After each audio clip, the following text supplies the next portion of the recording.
Factoring something like this might look intimidating at first, but you'll soon see that if we look for a common factor, it's actually much simpler than it appears at first sight. If we look at these three terms, 3 goes into each of them.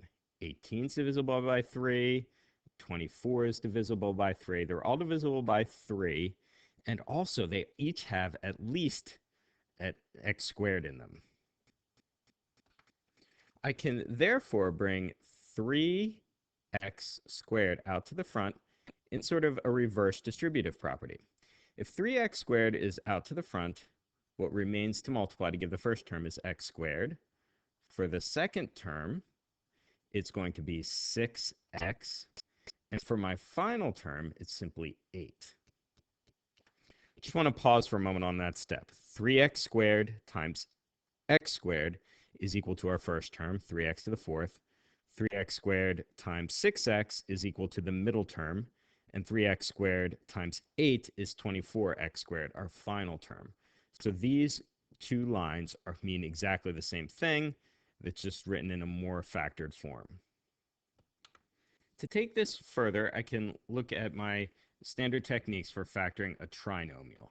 I'm just going to focus on what's inside my parentheses here. And to factor the trinomial, I want factors of 8, which add up to 6. So I'm going to list factors of 8.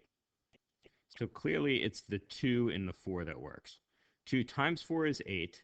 2 plus 4 is equal to 6. So those factors are going to help me take this trinomial into a pair of simple binomials. Using the factors I arrived at on the side here, I can rewrite this as a binomial x plus 2 and x plus 4. If I were to FOIL these two, I would get back to this step.